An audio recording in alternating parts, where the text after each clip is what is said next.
कहना कि भारतीय जनता पार्टी के अंदर ही विवाद है। नमस्कार, आप देख रहे हैं डीटीवी भारत। मैं हूं अभिषेक मिश्रा। जाति आधारित जनगणना को लेकर बिहार की राजनीति पहले से गर्म है।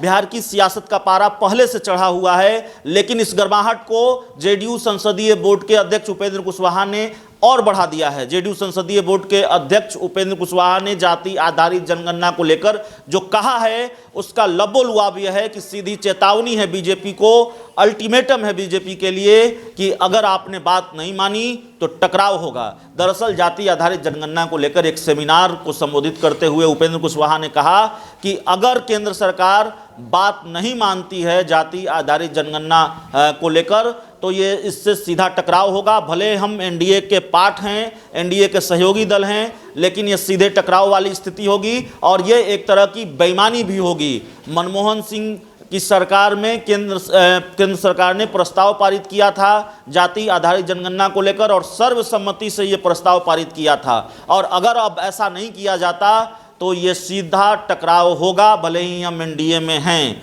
तो एक तरह से चेतावनी बीजेपी के लिए, खुली धमकी बीजेपी को कि अगर आप बात नहीं मानेंगे तो टकराव होगा। और उपेंद्र कुशवाहा तो पहले भी बीजेपी के प्रदेश अध्यक्ष डॉक्टर संजय जायसवाल से भिड़ते रहे हैं। उन्होंने राजनीति न करने की सलाह दी थी संजय जायसवाल को, और अब उपेंद्र कुशवाहा एक बार फिर आक्रामक हैं, मुखर हैं जाति आधारित जनगणना को लेकर। और उपेंद्र कुशवाहा के बयान से ये अंदाजा भी लगाइए, इस बात के संकेत भी हैं, आसार भी हैं कि किस तरह से जेडीयू और बीजेपी के बीच टकराव बढ़ने वाला है। कई चीज़ों को लेकर अब भी टकराव है, चाहे वो जनसंख्या नियंत्रण कानून हो, कई दूसरे मुद्दे हों, रोज आने वाले गोपाल मंडल जो जेडीयू विधायक हैं उनके बयान हो बीजेपी नेताओं को लेकर। लेकिन जाति आधारित जनगणना को लेकर स्थिति कितनी भीषण होने वाली है, जेडीयू बीजेपी का टकराव कितना भीषण होने वाला है, शायद उसके संकेत, उसकी वानगी उपेंद्र कुशवाहा के बयानों में आप देख सकते हैं। सुधार करते हुए भारत सरकार को निर्णय लेना चाहिए जातीय जनगणना के लिए। प्रधानमंत्री कहते हैं कि अति पिछड़ा से हैं, लेकिन अति पिछड़ी की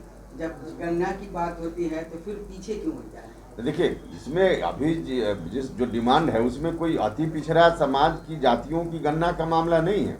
इसमें तो सभी जिस जात के लोग भी हैं, चाहे सामान्य जात के लोग हों, पिछड़ा अति पिछड़ा सबके लिए है और सबकी गणना की जरूरत है। तो उसमें कोई सिर्फ ओबीसी या अति पिछड़ा समाज की ही गणना होगी ऐसा नहीं। भाजपा के कुछ नेता ये कह रहे हैं कि हिंदू आज एक हुआ है और उसको बांटने की ये साजिश है, इस पे क्या कहेंगे सर? भैया, इस देश में हिंदू एक हुआ है, मुसलमान एक हुआ है का कोई सवाल ही नहीं।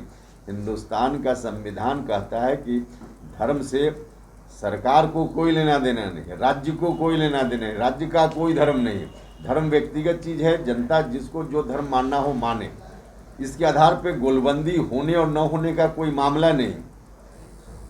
सर, अगर जातिगत जनगणना की मांग जो आप लोग कर रहे हैं, अगर इस बार नहीं होता है तो क्या बीजेपी से टकराव संभव है? आपको लगता है कि परिस्थिति ऐसी हो सकती है और संबंध जो बिहार में है उस पर भी असर पड़ सकता है? नहीं, देखिए, हम तो अभी सकारात्मक हैं, पॉजिटिव हैं।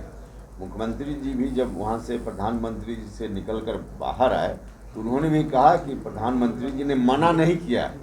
तो आज भी हम सकारात्मक हैं, हम उम्मीद रख रहे हैं कि सरकार से डिसीजन होगा जातीय गणना के पक्ष में और जातीय गणना होगी। अभी हम निगेटिव क्यों मान लें कि सरकार निर्णय नहीं लेगी? बीजेपी को नुकसान होगा अगर नहीं होता जातीय जनगणना तो? देखिए, भारतीय जनता पार्टी के अंदर ही जो कन्फ्लिक्ट है, अब भारतीय जनता पार्टी को चाहिए कि उस कन्फ्लिक्ट को दूर करें, क्योंकि उसमें बड़ा हिस्सा है जो इस राय का है कि जातीय गणना होनी चाहिए। उसमें कुछ लोग यदाकदा बोल देते हैं कि नहीं होनी चाहिए। तो भारतीय जनता पार्टी को पहले अपने अंदर के कन्फ्लिक्ट को दूर करना चाहिए, और यह इशू देश का इशू है, इसलिए इस इशू को एड्रेस करने के लिए भारत सरकार को फैसला लेना ही चाहिए कि इसी बार की जनगणना के साथ जात की गणना हो जाए। और अगर ऐसा नहीं होता है तो? नहीं, ऐसा हम तो अभी मान रहे हैं कि प्रधानमंत्री जी सकारात्मक निर्णय लेंगे। लेकिन मंत्री संसद में कुछ और बोलते हैं, सांसद कुछ और बोलते हैं। इसलिए हमने कहा ना कि भारतीय जनता पार्टी के अंदर ही विवाद है। अब उसको कैसे उसका निपटारा करेंगे यह तो उनका विषय है ना। लेकिन जेडीयू के अंदर भी विवाद है। इस विषय पर जेडीयू के अंदर कोई विवाद नहीं सर, नेताओं को लेकर नहीं, नेताओं को लेकर भी कोई विवाद नहीं है। तो इस पूरी खबर में इतना ही, इस पूरी रिपोर्ट में इतना ही। बहुत बहुत धन्यवाद।